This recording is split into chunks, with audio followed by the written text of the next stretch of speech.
Hello, my name is Tony.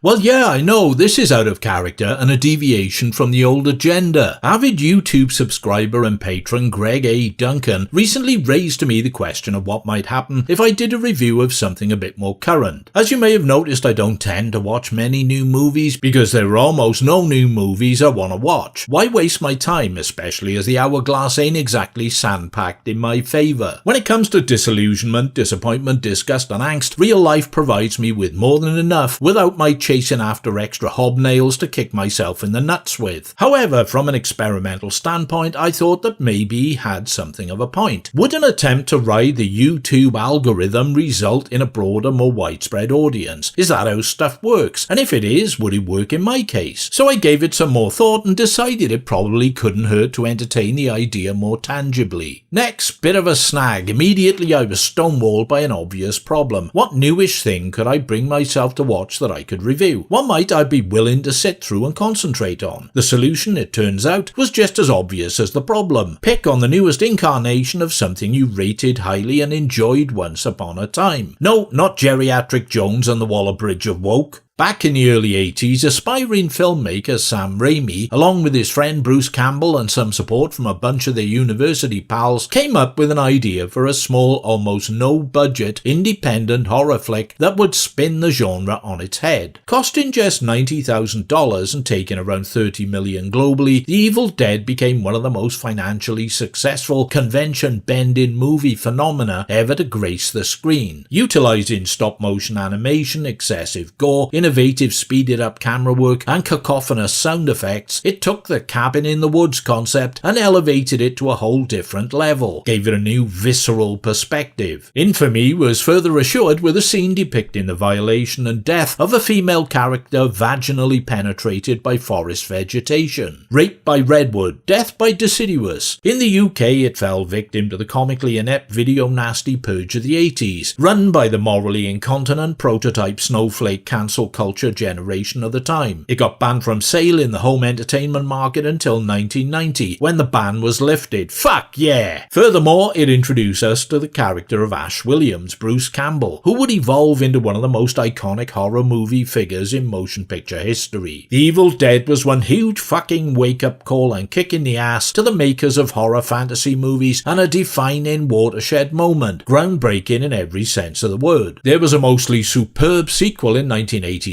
Evil Dead 2 Dead by Dawn. Many critics and fans felt this to be superior to the original, bursting with jet black comedy and ultra gruesome slapstick. By now the character of Ash had transitioned into a supercharged and distorted version of Bob Hope. He's egocentrically deluded as to his imagined sex god status, essentially a coward forced by circumstances to fight to survive, grafting a chainsaw onto his partially severed arm, toting a shotgun and snarling, "Groovy." He rips into the demons just as much as they rip into him, and perhaps best of all, the seeds are sown for a vein of flippant and arbitrary political incorrectness which became a standard personality setting in all his future incarnations, I'm happy to say. An exhilarating blast of a film. But next up was my personal favourite of the franchise thus far. Jettisoned back in time at the end of Dead by Dawn, Ash finds himself in a medieval world in Army of Darkness, facing off against a horde of demons known as the Deadites, joining forces with a local feudal ruler, Lord Arthur Marcus Gilbert, and falling for Sheila, Embeth Davits, the sister of one of Lord Arthur's fallen knights. In some ways, it's a very loose reimagining of Twain's yarn, A Connecticut Yankee in King Arthur's Court. Bing Crosby was in the original 1949 film, but a fabulously warped and twisted action-packed fantasy horror version, gloriously madcap and loaded with dark humour and violent action. Okay, so the budget didn't stretch to match in the scale of the concept, and the skeletal army of the dead in the final battle looks woefully inadequate and fails to convince. But put that aside, because the sheer energy and dynamic execution of the piece cannot be faulted. Hail to the king, baby! While we're on the subject, fans are split over the two endings. My personal preference is for the original, when Ash fucks up with a sleeping draft he's been given and oversleeps, waking centuries later in a post-apocalyptic London.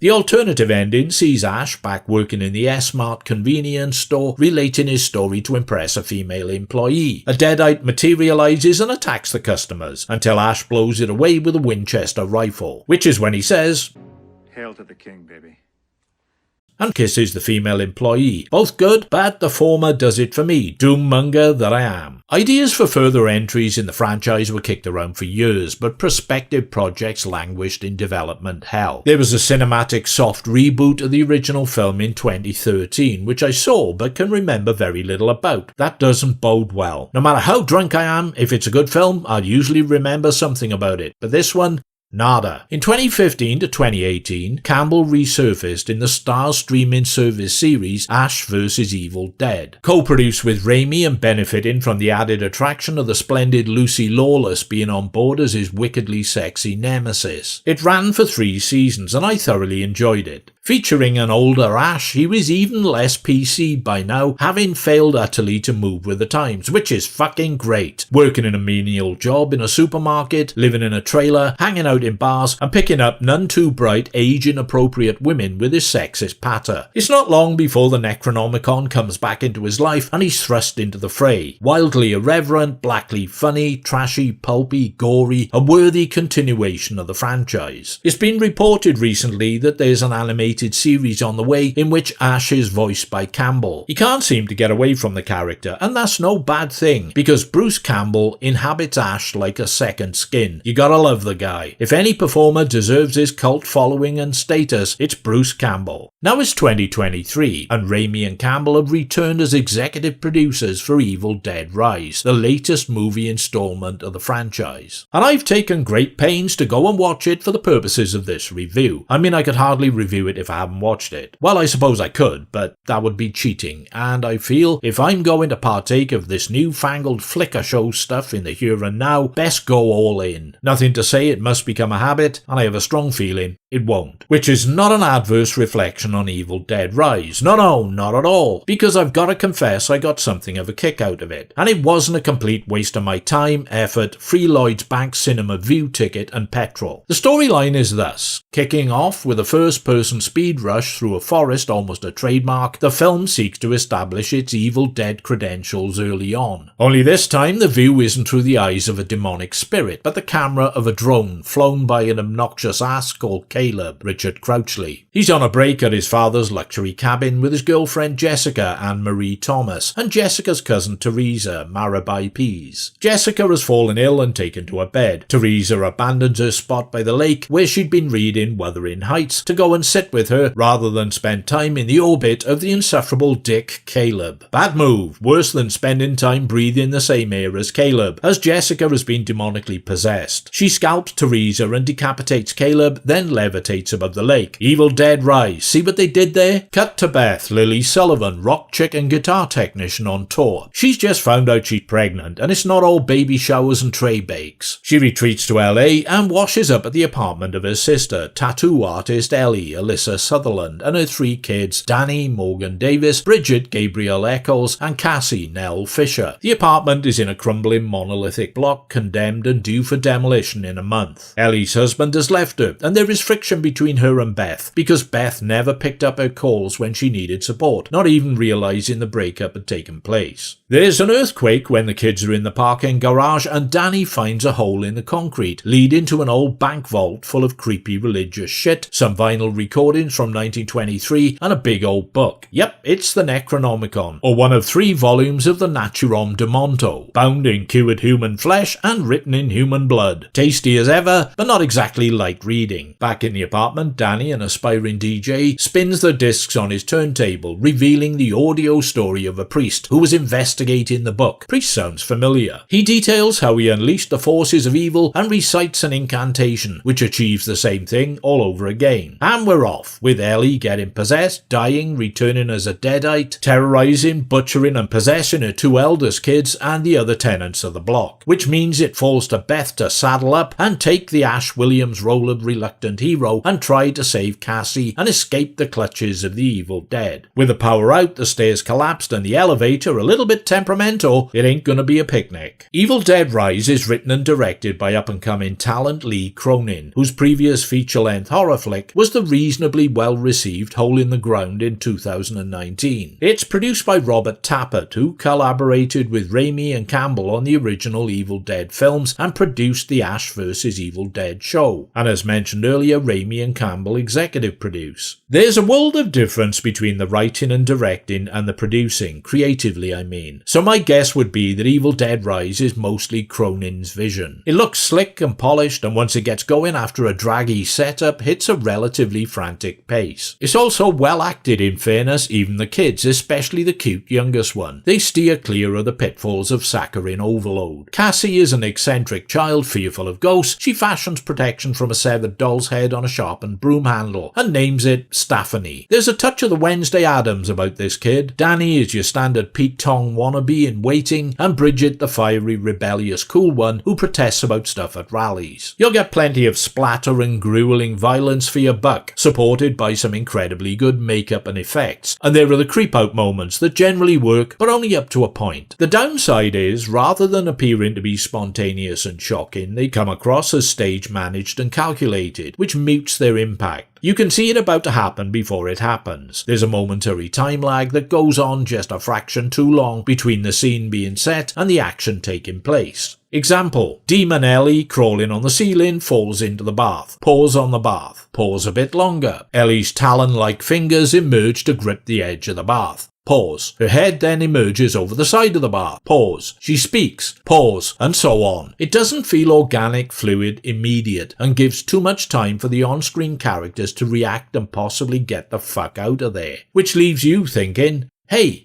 you can see what's happening. Why didn't you fucking move out the way?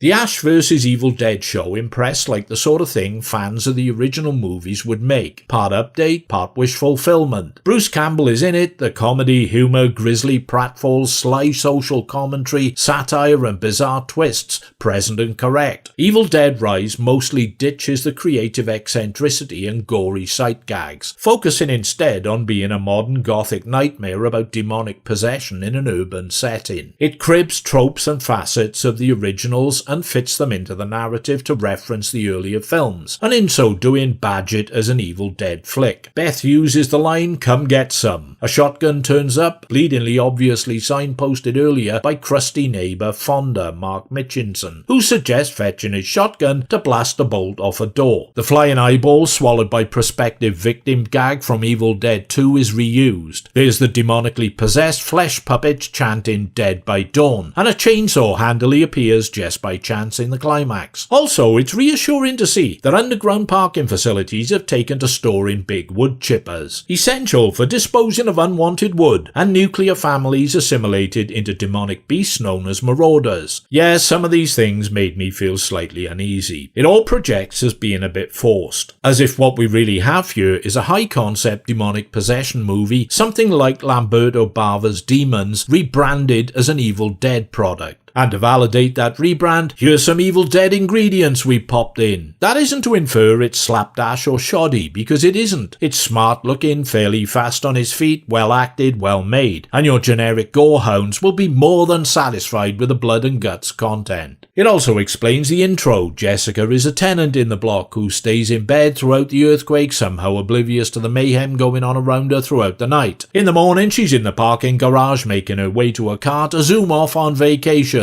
to the woods with her new boyfriend Caleb and cousin Teresa. Pity then something attacks and possesses her beforehand. TripAdvisor don't warn you about this possibility. Okay, bottom line is, I enjoyed it. I had lowish expectations and left feeling it was better than I expected, whilst considering how much worse it could easily have been and thanking the fates that it wasn't. However, Evil Dead purists and superfans might not feel quite so benignly disposed, and if any of them are watching this, feel free to clue me in on your thoughts and reactions. Oh, and I have a careless knack for getting the odd detail wrong here and there. I'm sure there are those who don't need any encouragement to inform me of these things, but if there are those who do, I don't mind in the least being corrected by those with more knowledge and expertise than I. Not that it would stop anyone if I did. To sum up, Evil Dead Rise is a blood-soaked and highly polished, shiny, modern interpretation, rather than a faithfully updated spiritual continuation integration of a classic horror franchise. I wouldn't watch it again, but I would watch another one. Thanks for your time and attention, appreciated. This has been a counterintuitive exercise for me. Instinctively, I would have been more readily drawn to reviewing Army of Darkness because I do love it dearly. But that wasn't the point of the experiment. Will it boomstick the algorithm, or have I fired rock salt into my own dick? We shall see. Meanwhile, feel free to like, dislike, subscribe, leave a comment, or check out my Patreon page, where new content mostly lands first for early access. Back soon with something from another time and of a different type and tone. Later, pilgrims.